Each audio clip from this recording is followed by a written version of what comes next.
आईबॉक के लीडर्स की यहाँ पे जो लीडर ऑफ अपोजिशन है राहुल गांधी जी, उनके साथ मुलाकात हुई है, जिसमें बहुत सारे बैंक एम्प्लॉय से जुड़े जो पब्लिक सेक्टर बैंक से उनसे जुड़े मुद्दे उठाए गए हैं, जिसमें राहुल गांधी जी ने यहाँ पे अपना भी बयान दिया है। तो वो वीडियो मैं आपको यहाँ पे दिखाऊंगा। साथ ही में जो आपके निर्मला सीतारमन जी है, उन्होंने ये जो वीडियो रिलीज किया राहुल गांधी ने, उसके बाद बहुत ज्यादा गुस्से में आ गई और उन्होंने भी रिप्लाई देते हुए क्या कहा, मैं आपको इस वीडियो में सब कुछ यहाँ पे बताऊंगा। उससे पहले बैंक एम्प्लॉय से जुड़ी ऐसी खबरें पाना चाहते हैं, ये खबर आपको कहीं और मिलने वाली नहीं है, तो चैनल को सब्सक्राइब जरूर कर दीजिए। नीचे आपको बटन दिख रहा होगा, उसको दबाकर फ्री में ज्वाइन कर सकते हैं। तो चलिए शुरू करते हैं। तो जो मीटिंग का थोड़ा ओवरव्यू है वो देख लेते हैं। The AIBOC leaders meet Rahul Gandhi to bring attention और solve issues affecting public sector banks. The delegates pointed out the necessity of 5 days banking and raised the concern of toxic work culture, staff shortage, unethical practices and several other issues। इन सारे issues पर यहाँ पे राहुल गांधी ने क्या कहा है वो video आप यहाँ पे देखिए। I've just met the All India Banking Officers Association. They've raised multiple points, basically telling me how the very nature of the public sector banking system is being changed. These are serious issues that we want to raise in Parliament, but I don't think the government wants Parliament to run. So they are distracting people.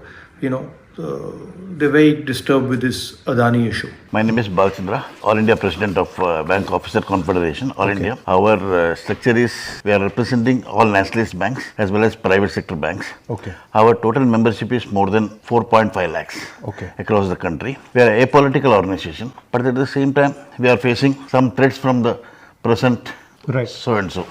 Bataiye.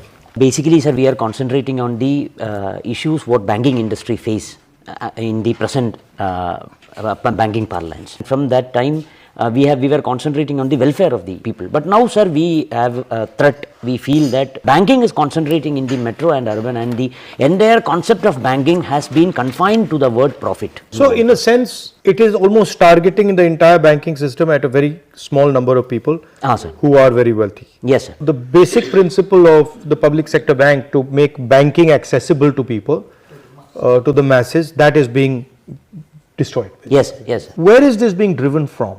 So this is driven from the government side. Yeah, but where is the pressure on the government to do this coming from? I personally feel that there is a thrust for profit. Every financial year end, there will be a post from the central government that the MD of the public sector bank is giving a dividend check to the Honorable Finance Minister. Sir, a public sector bank is giving credit not directly to the public, but it is given to the NBFCs. There is an NBFC there who is lending to the public for 15% rate. A public sector bank is giving loan to the NBFC at 8.5%. And NBFC is then onward lending it to the general public. So the public is going to the NBFC, accessing the credit at 15%. Sir. There is no proper access of credit. Sir. And why are you not allowed to do that? See, we are not allowed to do that because we are totally on profit only. We are focusing on the profit. Our human resource is cut down. Rather than processing 1 lakh loans for 1,000 people to get 10 crore advance, you can process a big ticket advance. Banking एक ऐसा sector बन गया है sir, जिसमें ladies का scenario ऊपर की जगह it's all diminishing. Though I am an MBA, my friend is also a postgraduate. I joined in 2011. I'm not able to take the promotion. Why? Transfer policy अगर हमारे बैंक में आती है तो हमें ये कहा जाता है लेडीज को 1000-2000 किलोमीटर दूर डाल दिया जाए। ह्यूज ट्रॉमा में पूरा लेडीज है। स्टाफ रिक्रूटमेंट नहीं हो रही है, फ्रेश स्टाफ रिक्रूटमेंट। इस वजह से शॉर्टेज ऑफ स्टाफ में क्या है कि हम वो सर्विस प्रोवाइड नहीं कर रहे हैं। Basically we are service provider, customer को वो सर्विस नहीं मिल रही है और अभी इतना टॉक्सिक एनवायरनमेंट क्रिएट हो रहा है। Basically what you are saying, अगर आपका कोई कंपैरिजन हो रहा है तो लेवल प्लेइंग फील्ड के बेसिस पे होना चाहिए। And you are saying shortage of staff sir. Yes sir.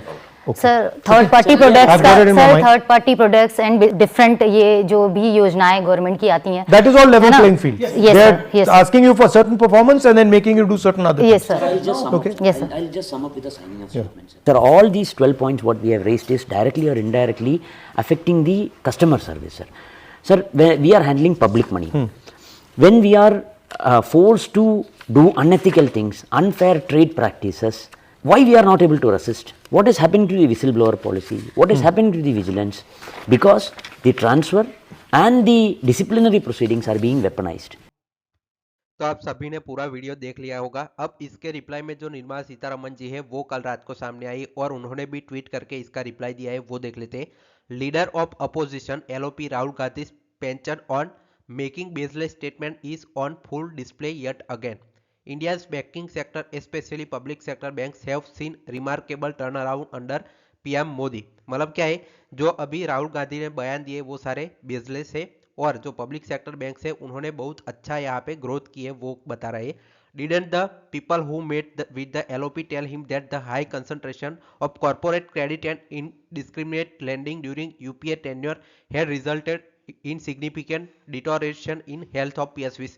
मतलब इन्होंने ये कहा है कि जो अभी राहुल गांधी से मिलने गए हैं उन्होंने ऐसा क्यों नहीं बताया कि जो यूपीए की गवर्नमेंट थी, जब ये कांग्रेस की यहाँ पे गवर्नमेंट थी, तब ये सारी चीजें बहुत ज्यादा हुआ करती थी, कॉर्पोरेट लोन्स यहाँ पे दिए जाते थे, उससे जो पीएसबी बैंक है उसका जो सिग्निफिकेंट है वो डिटोरेशन में आया है। Under Congress PSBs were treated as ATMs for their cronies and steady businessman. मतलब जो कांग्रेस जब थी तब यहाँ पे पीएसबीज को यहाँ पे एटीएम की तरह यूज किया जाता है उनके जो बिजनेसमैन पार्टनर्स है उनको लोन देने के लिए। अब आगे देखिए, it was actually during the UPA regime when bank employees were harassed and forced to give loans to cronies through phone banking by then Congress led UPA government functionaries. मतलब जो यूपीए की जब गवर्नमेंट थी तब bank employees को harass किया जाता था और उनको फोर्स किया जाता था कि जो क्रॉनिस है उनके मित्र है कांग्रेस के, उनको यहाँ पे फोन बैंकिंग के थ्रू यहाँ पे लोन दिए जाए। Didn't the people who made the LOP tell him the asset quality review was launched by our government in 2015 under the phone banking practices of UPA government. मतलब ये सारी चीजें चल रही थी, उसके खिलाफ यहाँ पे 2015 में हमारी यहाँ पे गवर्नमेंट है उन्होंने क्वालिटी रिव्यू किया। Modi government initiated the 4R strategy and other reform in the banking sector. यहाँ पे मोदी सरकार ने जो 4RS की जो फैसिलिटी स्ट्रेटजी है वो लॉन्च की थी। Didn't the people who made the LOP tell him that the last 10 years the PSBs were supported through receipt capitalization of RS 3.26 lakh crore. मतलब बाकी सारी जो टेक्निकल बातें हैं वो कह रही, लेकिन जो ये सारी जो मुलाकात हुई या इन्होंने रिप्लाई दिया उसमें जो बैंकर्स के मुद्दे हो गए, बैंक एम्प्लॉयज के मुद्दे हो गए, जैसे वर्क लाइफ बैलेंस हो गया, ट्रांसफर पॉलिसी हो गया, वर्क कल्चर हो गया, जो बैंकर्स पर अटैक हो गए, वो सारे मुद्दे पर यहाँ पे कोई डिस्कशन नहीं हुआ और पॉलिटिकल ये पूरा मामला चला गया, जिसमें जो बैंक्स का जो फायदा है कि कौन किसको लोन दे रहा है उस पर चर्चा ज्यादा होने लगी है और जो मेन पॉइंट्स थे आईबॉक के जाने के वो सारे यहाँ पे र्यून हो गए। तो ये था पूरा डिटेल वाला वीडियो। साथ ही में ये ट्वीट और लंबा है, 2 पेजेस और का। अगर आपको देखना है तो मैं अपनी टेलीग्राम चैनल पर शेयर कर रहा हूँ, वहां जाके देख सकते हैं, लिंक डिस्क्रिप्शन में। Finally thanks for watching.